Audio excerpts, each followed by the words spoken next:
From the IISS, but based in Paris, Mumtaz. Thank you, John.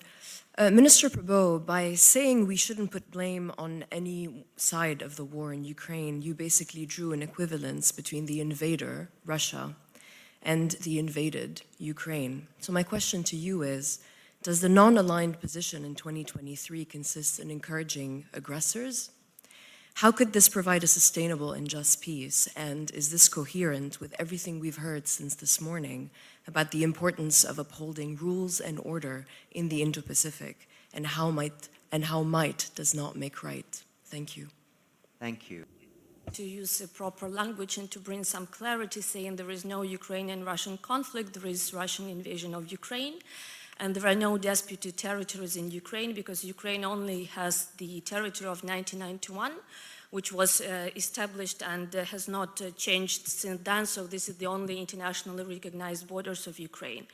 But I think there is a major illusion also that if we have a ceasefire, as it is now, we will have a decrease in atrocities. Actually, I think that it will only bring not to cessation of atrocities, but actually to increase in them, giving Russia a free hand in raping Ukrainian women, in killing civilians, and also in kidnapping Ukrainian children from the occupied territory. To Germany, Johann Wadefuhl. Thank you very much. I would also like to refer to the proposals from Minister Prabowo to solve the conflict in Ukraine. I would like to ask you, Minister, why didn't you address the Russian aggression, that this was the only reason for this conflict, and that if Ukraine stops to defend itself, the sovereignty of Ukraine would be gone, and if Russia stops the war, the conflict would come to an end. And if we follow your proposals to come to a ceasefire, wouldn't this only cement a new frozen conflict in Europe? Thank you. Thank you very much. And simply on your ideas on Russia-Ukraine non-alignment and also the Myanmar issue. Yes, John, thank you. I don't know if I can answer these questions in 3 minutes, but I will try. Several questions insinuated that I'm equating between the invader and the invaded. I think this is an emotional reaction, but what I'm putting forward is conflict resolution. I'm not saying which side is right or wrong, and I think this is being taken mistakenly, because Indonesia's position is very clear. In the United Nations, we voted against the Russian invasion. We voted. You can check our voting record. We are not talking about right or wrong. I'm just proposing that we attempt at conflict resolution, and this has been done historically. Please, our European friends, please do not think in terms of 5 or 10 years. Think in terms of 50 years. We in Asia, we have our share of conflict, of war. Maybe more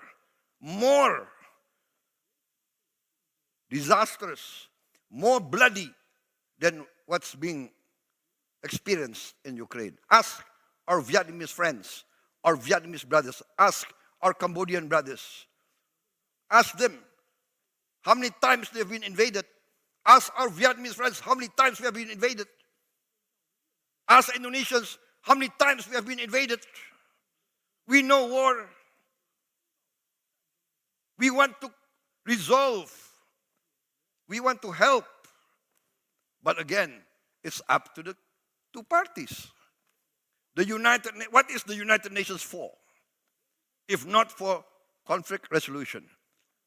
Why is a proposal for a demilitarized zone so taken as if it's not rational. We have a demilitarized zone in Korea. We had a demilitarized zone between North and South Vietnam. We had a demilitarized zone in the Sinai. We have now United States monitoring force in many countries. There are conflicts not only in Europe. There are violations of sovereignty not only in Europe. Ask our brothers in the Middle East. Ask the Africans. Ask the people of the Democratic Republic of Congo. How many countries invaded them? There are United Nations forces in the Congo. So what I'm proposing is how we try to resolve this conflict by respecting the United Nations. That's all. I'm not equating aggression with the aggressors. Please understand, we, in this part of the world, we have been victims of aggression many, many times. I think that's my answer. And for Myanmar, very clear that ASEAN has not accepted the authoritarian and the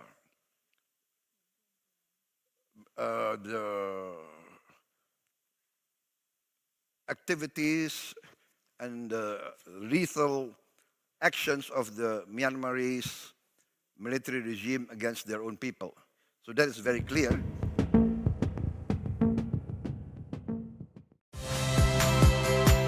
Saya Niluh Puspa. Saksikan program-program Kompas TV melalui siaran digital, pay TV, dan media streaming lainnya. Kompas TV, independen, terpercaya.